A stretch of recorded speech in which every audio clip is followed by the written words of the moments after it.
CM Kejriwal के बाद EDMC mayor Shyam सुंदर अग्रवाल हुए कोरोना पॉजिटिव। मेयर ने खुद दी जानकारी। कई और पार्षद भी हुए कोरोना पॉजिटिव।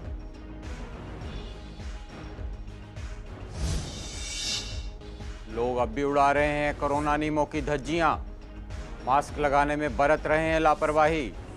ज्यादा टेस्टिंग से कोरोना केसों में इजाफा।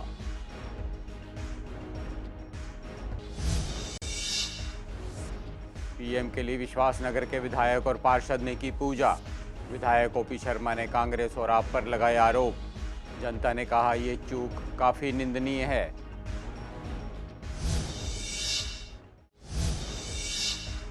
जीटीबी अस्पताल में शुरू होगी टोकन सुविधा। टोकन नंबर में जीटीबी अस्पतालों के मरीजों की होगी सभी जानकारी। टोकन नंबर से मरीजों की होगी जांच। घंटों तक मरीजों को कतारों में लगने से मिलेगा छुटकारा। चलती कार में अचानक लगी भीषण आग। मौके पर पहुंची फायर ब्रिगेड की 2 गाड़ियों ने पाया आग पर काबू। किसी के हताहत होने की खबर नहीं। पुलिस कर रही मामले की जांच।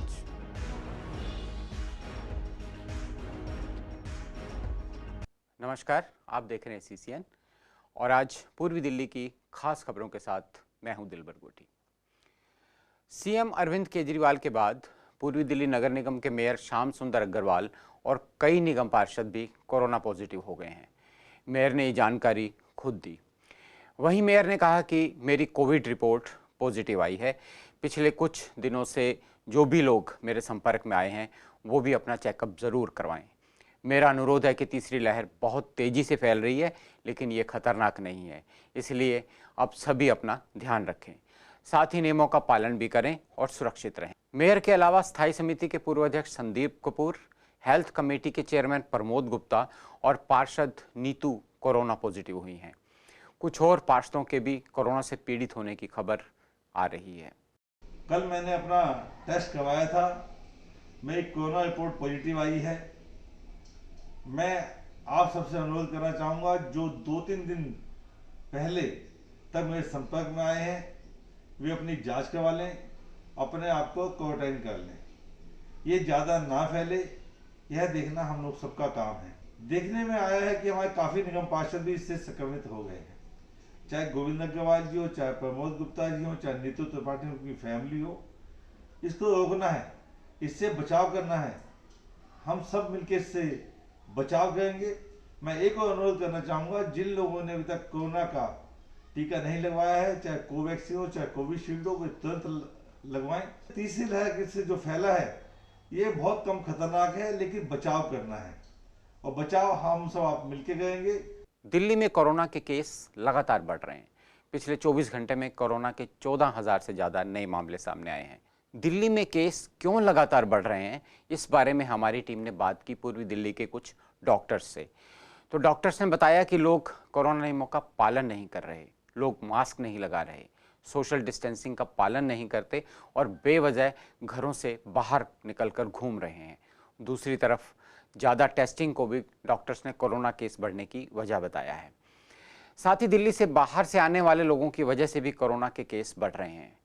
वहीं दूसरी तरफ लोगों का कहना है कि सरकार को पूर्ण रूप से लॉकडाउन नहीं लगाकर अल्टरनेटिव डेज में लॉकडाउन लगाना चाहिए, जिससे लोगों को अपनी रोजी रोटी के लिए घर चलाने में कोई परेशानी ना हो।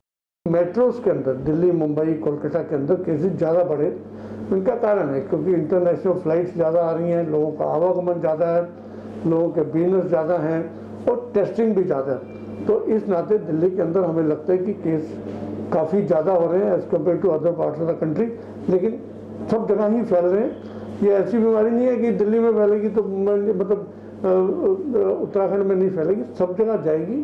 कई जगह पे स्लोली जाती है, कई जगह पे एकदम आती है और कई जगह पे टेस्टिंग ज़्यादा हो रही है। वो भी एक सबसे बड़ा इशू है। मुंबई और दिल्ली में केस रिपोर्टिंग ज़्यादा है। दिल्ली के अंदर जो है ये डबलिंग बहुत ही जल्दी हो रही है। हमने ये देखा कि परसों जो है 3,500 केस से अब जो है सीधे 10,000 केस के ऊपर ये चला गया। तो ये तो बहुत ही ज्यादा चिंता का विषय है और इसके लिए हमारे को बहुत केयरफुल रहना पड़ेगा। इसका मतलब ये नहीं है कि बहुत ज्यादा लोग जो है वो अस्पतालों में भर्ती हो रहे हैं, मगर इसका मतलब ये है कि बहुत ज्यादा लोग कोरोना की चपेट में आ रहे हैं। इसका कारण बहुत ही स्पष्ट है, हमने सोशल डिस्टेंसिंग सही से मेंटेन नहीं करी, मास्क लोग जो है वो ठीक तरह से नहीं पहन रहे, और जैसे हम देख रहे हैं कि पॉलिटिकल रैलीज के अंदर लोग जा रहे हैं, ये तो बहुत ही ज्यादा निंदनीय है और इसको जो है तुरंत बंद कर देना चाहिए। तेजी का कारण एक जो महत्वपूर्ण या मेजर कारण है वो तो यही है कि हम लोगों का या यहाँ के लोगों का एप्रोप्रिएट बिहेवियर जो होना चाहिए कोविड के लिए, अगर हम उससे दूर जाएंगे तो ये दिक्कतें तेजी से फैलेंगी। और जैसे कि आप देख रहे हैं, अगर अब नई वैरायटी का जो ओमिक्रॉन वायरस कोविड के लिए आ रहा है, जिसकी इन्फेक्टिविटी बहुत ज़्यादा है, पहले के मुकाबले जो डेल्टा वायरस था उससे ये 10 गुना तेजी से फैलता है। तो अगर हम कोविड एप्रोप्रिएट बिहेवियर नहीं रखेंगे तो डेफिनेटली यहाँ की जनता के लिए ये तेजी से फैलेगा। नहीं, देखो, फर्स्ट ऑफ ऑल तो जो लॉकडाउन किया है इन्होंने, वीकेंड कर्फ्यू जो लगाया है, ये बहुत सही करा है, क्योंकि इससे थोड़ा सा जो उसकी चेन है ना, उसको ब्रेकिंग में काफ़ी फ़ायदा मिलेगा। और थोड़ा सा हमें भी ना, हम 3 साल से एक चीज़ को फॉलो करते करते आदत पड़ गई है, तो कोविड एप्रोप्रिएट बिहेवियर हमें अपनाना पड़ेगा, मास्क वियर करना पड़ेगा, भीड़ भाड़ एरिया में जाने से बचना पड़ेगा। तो लॉकडाउन मेरे हिसाब से तो ठीक है। इस समय जो हम पॉजिटिव नेगेटिव दे रहे हैं उसके आधार पर किसी प्रकार का लॉकडाउन नहीं होना चाहिए, क्योंकि लोगों को इस महामारी की वजह से पिछले 2 सालों में इतना आर्थिक रूप से नुकसान हुआ है जिसकी भरपाई वो अब तक नहीं कर पा रहे हैं। और दूसरा, नौकरियां ख़त्म हो चुकी हैं। सरकार नियम कड़े करे, बचाव के रास्तों को सख्त करे, आप सैनिटाइजर यूज़ करें, मास्क यूज़ करें, डिस्टेंस का जो पालन करें, सोशल डिस्टेंसिंग का। ये सारी सरकार ही फेलियर हैं, इन्हें प्रशासन सख्त करना चाहिए, फोर्स का सहयोग लेना चाहिए, सिविल डिफेंस इतनी लगा रखी है उसका सहयोग लेना चाहिए, और जो ऑडी 1 के हिसाब से इन्होंने जो मार्केट का खोलने का सिस्टम रखा है वो कि अच्छा सिस्टम है, उससे सख्ती से पालन करना चाहिए। लॉकडाउन किसी समस्या का समाधान नहीं है, लॉकडाउन से सिर्फ बेरोजगारी बढ़ेगी। रोक लगा दी हो रैलियों पे, लेकिन इनकी रैलियां भी होंगी, इनका डोर टू डोर कैंपेनिंग भी होगी। अगर कैंपेनिंग ही करनी है आप मीडिया के थ्रू करें, क्या ज़रूरत है आपको किसी के यहाँ जाने की और लोगों को इकट्ठा करने की? भाई इंसानों को ही, हम लोगों को ही समझना पड़ेगा, गवर्नमेंट के साथ साथ कि हम भी घर में रहें। मैम, जिस तरह से केसेस आ रहे हैं ना बहुत ज़्यादा, तो उस तरह बच्चों को इस टाइम बहुत ज़्यादा, बच्चों के लिए तो, और बुज़ुर्गों के लिए हमारे, उनके लिए तो बहुत ही ज़्यादा प्रॉब्लम है। और मेरे को तो ये लगता है कि फ़िलहाल लगा देना चाहिए तो बेटर है। हम तो नहीं होंगे, लेकिन मैम कुछ तो थोड़ा बहुत तो कम से कम बच्चे सेफ़ तो रहेंगे अपने, कम से कम। अब आओ, इस टाइम तो स्कूल वगैरह भी सारे बंद हैं, ऑनलाइन क्लासेस हो रही हैं, बच्चे को तो सभी कुछ इस टाइम ख़त्म ही हो रखा है। देश के पीएम नरेंद्र मोदी की सुरक्षा के लिए विश्वासनगर के विधायक, पार्षद और जनता ने महामृत्युंजय जाप का पाठ किया। लोगों ने पीएम मोदी की दीर्घायु के लिए पूजा अर्चना की। साथ ही विश्वासनगर के विधायक ने कांग्रेस और आम आदमी पार्टी पर आरोप लगाए कि दोनों पार्टी मिली हुई हैं, इसलिए पीएम मोदी की सुरक्षा में चूक हुई है। ये बहुत निंदनीय है। आपको बता दें कि पंजाब दौरे पर जा रहे पीएम नरेंद्र मोदी की सुरक्षा में बड़ी चूक हुई थी। सड़क मार्ग से रैली में शामिल होने जा रहे पीएम मोदी के काफिले को प्रदर्शनकारी किसानों ने रोक लिया था, जिससे पीएम मोदी करीब 20 मिनट तक फ्लाईओवर पर फंसे रहे और आखिर में उन्हें दिल्ली लौटना पड़ा। और पीएम ने कहा कि अपने सीएम को थैंक्स कहना, मैं जिंदा लौट आया हूँ। देवादिदेव महादेव के चरणों में महामृत्युंजय जाप कर मोदी जी के दीर्घायु होने की कामना करने के लिए आज हम सब लोग यहाँ एकत्र हुए हैं। हम सब लोग परमपिता परमात्मा से प्रार्थना करते हैं कि श्री नरेंद्र भाई मोदी को दीर्घायु प्रदान करें और वो देश को विश्व गुरु बनाने की ओर ले जाएं। जो चूक हुई है वो बहुत ही निंदनीय है। हमारे माननीय प्रधानमंत्री जी जा रहे हैं और किस तरह से उन्होंने अरेंजमेंट वहाँ पर किया हुआ था, तो बहुत ही निंदनीय है ये। लेकिन कहते हैं जाको राखी साइयाँ मार सके ना कोई। हमारे प्रधानमंत्री जी हमारे देश के रक्षक हैं। जो कल ये हादसा हुआ है पंजाब में, एक हमारा मतलब पीएम है देश का, वो मोदी बीजेपी का नहीं है, देश का प्राइम मिनिस्टर जब किसी भी स्टेट में जाता है उस स्टेट की रिस्पॉन्सिबिलिटी हो जाती है। वहाँ की पूरी जो स्टेट का मालिक है उसकी रिस्पॉन्सिबिलिटी है भाई प्राइम मिनिस्टर को हमें सुरक्षा दे। लेकिन ये तो कल बहुत ही बड़ी घटना हुई है अपने इतिहास में ये कि पीएम को जो है ना रास्ता ब्लॉक करके और एजिटेशन करवाया गया। मैं तो मानता हूं कि कांग्रेस पार्टी और आम आदमी पार्टी ये दोनों कहीं ना कहीं मिली हुई आपस में। हमारे मोदी जी के साथ वो बहुत ही गलत हुआ है। वो 130 करोड़ जनता के प्रधानमंत्री हैं, अकेले पंजाब के नहीं है, पहली बात। दूसरी बात, ये सब भी प्लानिंग काम हुआ है और कांग्रेस का हमेशा से यही उद्देश्य रहा है। आज को नई बात नहीं है कांग्रेस की, और पंजाब के अंदर हुआ है जबकि कांग्रेस का शासन है वहाँ। दिलशाद गार्डन का जीटीबी अस्पताल यमुनापार इलाके का सबसे बड़ा अस्पताल है। इस अस्पताल में रोज 50,000 से ज़्यादा मरीजों और उनके तीमारदारों का आना जाना होता है। यहाँ सिर्फ ओपीडी में ही 5,000 से ज़्यादा मरीज पहुँचते हैं। ऐसे में अस्पताल में पहुँचने वाले मरीजों का 80% टाइम कतारों में ही गुजर जाता है। लेकिन कतारों में लगने का झंझट जल्द ही खत्म होने जा रहा है, क्योंकि अस्पताल में ऐसी व्यवस्था शुरू होने जा रही है जिसके तहत एक मरीज की सभी जानकारियां एक ही टोकन नंबर में होंगी। इसके लिए एक मोबाइल ऐप भी तैयार किया गया है। अस्पताल प्रशासन से मिली जानकारी के मुताबिक मरीज अपने घर से आने से पहले अस्पताल से टोकन नंबर जनरेट कर पाएंगे। मोबाइल ऐप पर मरीज अपनी सभी जानकारियां अपलोड करेंगे और उसके तुरंत बाद ही मोबाइल में उनका टोकन नंबर जनरेट हो जाएगा। इसके बाद उन्हें अस्पताल में दिखाने के लिए ओपीडी रजिस्ट्रेशन की लाइन में घंटों तक खड़ा नहीं होना पड़ेगा। इसके बाद जब मरीज डॉक्टर के पास भी अपने टोकन नंबर के अनुसार ही दिखा सकेंगे। डॉक्टर के पास पहुंचने के बाद उन्हें पता चल जाएगा कि उनका नंबर कितनी देर बाद आने वाला है। उस दौरान वे अस्पताल के पार्क या कॉमन एरिया में आराम से इंतज़ार कर सकेंगे। कि आपने बताया टोकन सिस्टम किया जाएगा, वो टोकन सिस्टम क्या लाभदायक रहेगा और वो कब से शुरू करने का इरादा है? गवर्नमेंट इस हॉस्पिटल को डिजिटलाइज करने के लिए कुछ न्यू HMIs के थ्रू न्यू प्रोजेक्ट करना चाह रही है। वो टोकन सिस्टम उस पॉइंट ऑफ व्यू से लागू होगा और उसमें अभी सॉफ्टवेयर बनाने की स्टेज पे है और मैं जब तक वो अप्रूवल होके मेरे पास नहीं आता तो मैं उस बारे में थोड़ा सा कमेंट कम करना चाहूँगा। पर ओवरऑल यदि HMIS यूज़ की हम बात करें, डिजिटलाइजेशन ऑफ हॉस्पिटल की बात करें, तो इस हॉस्पिटल में हम वर्क स्टेशन पे एक डिजिटल या कंप्यूटर या टैब या मोबाइल वो देना चाहेंगे और उस वर्क स्टेशन पे पेशेंट का डाटा, इन्वेस्टिगेशन वो सारा रहेगा। उस सॉफ्टवेयर में पेशेंट का ओल्ड और न्यू रिकॉर्ड सारा कुछ रहेगा, तो ताकि पेपर वर्क कम हो जाए। यदि पेशेंट से रिकॉर्ड गुम हो जाए या कुछ भी हो जाए तो वो रिकॉर्ड हमारे पास अवेलेबल रहेगा। उत्तर पूर्वी दिल्ली के गगन सिनेमा की ओर से आती हुई गाड़ी में अचानक आग लग गई। कार चालक जैसे तैसे करके गाड़ी से बाहर निकला और देखते ही देखते आग ने भयंकर रूप ले लिया। आग इतनी भयंकर थी कि उसे काबू पर पाना मुश्किल हो गया। तभी तुरंत फायर ब्रिगेड को सूचना दी गई, साथ ही दिल्ली पुलिस को सूचना दी गई। मौके पर पहुंची फायर ब्रिगेड की 2 गाड़ियों ने आग पर काबू पाया और आग बुझाने में कामयाब रहे। फिलहाल आग किस वजह से लगी इसकी जांच की जाएगी। आपको बता दें कि किसी के भी हताहत होने की खबर नहीं है। पुलिस अपनी तहकीकात में कार चालक से पूछताछ कर रही है।